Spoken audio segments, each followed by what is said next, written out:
नमस्कार दोस्तों, स्वागत है सभी को आपके हमारे YouTube और Facebook पेज पे और चैनल पे। अभी तक हमसे जुड़ गए हैं या फिर इस Facebook और YouTube को फॉलो और सब्सक्राइब नहीं किए तो कर लीजिए। आज जो हम टॉपिक पर बात करने वाले हैं, इससे मुझे खास करके मुझे जो जानने वाले हैं वो उसमें भी नाराजगी हो सकता है।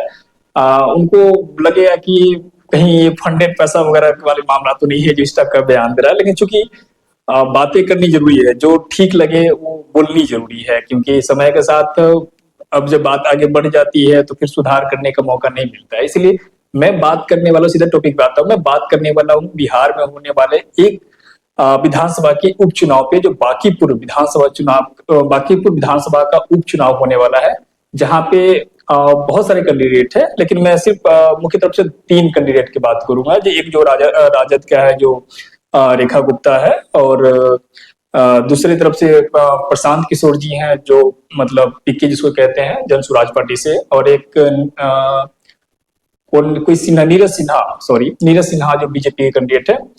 आप लोगों को उसमें से 3 कैंडिडेट में से कोई एक कैंडिडेट को चुनना है। और मैं ये बताना चाह रहा हूँ कि वहां पे तकरीबन 20 सालों से बीजेपी का विधायक वहां से चुनता आ रहा था, और क्या विकास हुआ नहीं विकास हुआ, आप लोग चूंकि उस विधानसभा क्षेत्र से होंगे तो आप लोग बेहतर जानते होंगे। खास करके मैं बाकी विधानसभा क्षेत्र के लोगों से अपील करना चाहता हूँ, अगर आप उस विधानसभा क्षेत्र से नहीं है, अगर है तो एक दूसरे को वीडियो जो शेयर कर दीजिएगा, जिससे कि थोड़ा सा बात पहुंचे और आपको लगेगा कि एनालाइज करना चाहिए। मैं एक लॉजिक की बात करता हूँ, ठीक है। कैंडिडेट कौन कैसा है, कितना खराब है, उस पर बाद में बात करेंगे कि मतलब जो बीजेपी जो कैंडिडेट दिया है, कैंडिडेट को चेंज करना पड़ा है, दूसरा कैंडिडेट दिया है, वो कैंडिडेट कितना काबिल है, वो अलग मसला है। वो चीज आप खुद भी एनालाइज कर सकते हैं वो किस टाइप का कैंडिडेट है। लेकिन मैं ये बात कर रहा हूँ कि जैसे कि बीजेपी, अगर आप बीजेपी को वोट देते आ रहे हैं, बीजेपी को वहां पर ज्यादा समर्थक मान लेते हैं, फिर भी अगर इस बार भी बीजेपी को अगर जिता देते हैं तो इससे बीजेपी या एनडीए सरकार का कोई फर्क नहीं पड़ने वाला है, क्योंकि जो मेजोरिटी जो सीट है 122 सीटों से बहुत ज्यादा आगे सीटें, तकरीबन 200 प्लस सीटें एनडीए गवर्नमेंट के साथ है। तो ये सीट अगर जीत भी जाता है तो कोई प्रभाव नहीं पड़ने वाला सीटों के मामले में। और यही सीट अगर महागठबंधन की तरफ से अगर आरजेडी भी जीत जाता है तो उसको भी कोई फर्क नहीं पड़ने वाला, एक सीट जीत करके वो सरकार नहीं बना देगा। लेकिन वही एक सीट अगर आप प्रशांत किशोर जी को अगर आप इस बार वोट दे करके अगर जिताते हैं, तो ये आपके पूरे बिहार के लिए एक बहुत ही तेज तरार और बहुत आपके बात रखने वाले, पुरजोर विरोध करने वाले एक चेहरा आपको विधानसभा में मिल जाएगा, जो मुख्यमंत्री से नहीं डरता हो, किसी से नहीं डरता हो, डायरेक्ट अपनी बात रखता हो। इस टाइप का जो है ना आपके एक नेता जो है ना आपको उभर कर बिहार में आ जाएगा, जो पढ़े लिखे है, समझदार है, जो लगातार कई 3-4 वर्षों से लगातार बिहार में टिके हुए हैं। मुझे नहीं पता कि वो कितने दिनों के लिए बिहार से बाहर गए। मुझे तो लग रहा है कि जब से वो बिहार में आए हैं तब से वो बिहार में टिक करके बिहार की राजनीति कर रहे हैं। कम से कम तेजस्वी यादव से तो बढ़िया है, माफ कीजिएगा तेजस्वी यादव को चाहने वाले, लेकिन ये हकीकत है, ठीक है।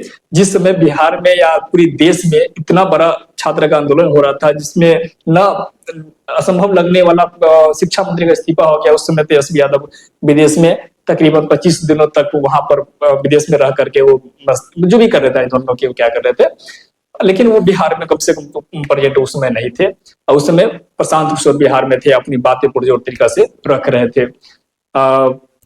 बहुत सारे लोगों का समर्थन आ रहा है, तेज प्रताप यादव जी के पार्टी का समर्थन पीके को मिल गया हुआ है, बहुत सारे लोगों को मिल रहा है। मेरे तरफ से भी है कि एक मौका उनको दीजिए, जिससे कि आपको अंदाजा हो जाएगा, क्योंकि एक सीट जिता रहे हैं उनको, ऐसा नहीं कि उसको सरकार बना के दे रहे हैं कि अगर मान लेते खराब कर देगा तब 5 साल रोना पड़ेगा। एक सीट जिता के दे रहा है, क्या आपको पड़ता है उसका मतलब कई सीट है जो बिना काम का मतलब लोग चुन के आगे हुए हैं, जो कुछ नहीं कर पा रहे, बस मतलब इस पार्टी से है तो जीत गए हैं, इसके बेटे हैं तो जीत गए, इसके फलाना है तो जीत गए, इसके चिलाना है तो जीत गए। तो लुच्चा लफंगा या किसी को एरे गिरो के जिताने से बढ़िया है कि एक सीट, मेरा रिक्वेस्ट है कि आप प्रशांत किशोर जी को जिताइए। जो भी प्रशांत किशोर जी को चाहने वाले हैं, वीडियो को शेयर कर दीजिएगा। बाकी अगर किसी को बुरा लगा हो तो मैं माफी चाहूंगा, लेकिन मेरे जो मन में आया, क्योंकि 1-2 दिनों में चुनाव होने वाला है और ये सही मौका है अपनी बात रखने का। आप लोग अगर चाहते हैं तो उनके सपोर्ट में एक वीडियो बनाइए, और बांकीपुर विधानसभा क्षेत्र के लोगों को अपील करना चाहता हूँ कि उनको एक मौका दीजिए, ठीक है। मैं मानता हूँ कि बीजेपी की तुलना में ये आरजेडी का जो कैंडिडेट है रेखा गुप्ता जी, उनका बयान मैंने कहीं सुना है, कई इंटरव्यू देखा है, वो अच्छा बयान दे रही है, अच्छा बोल रही है। आई नो कि वो अच्छा डिजर्विंग कैंडिडेट है, लेकिन चूंकि यहाँ पे प्रशांत किशोर जी का मामला है, इसलिए प्रशांत किशोर जी का थोड़ा कलर भारी दिख रहा है, इसलिए प्रशांत किशोर जी को एक मौका देना मिलना चाहिए।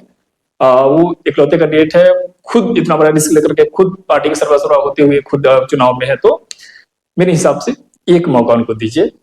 बस आपसे ये रिक्वेस्ट है। आज के लिए इतना ही। जय हिंद, जय भारत।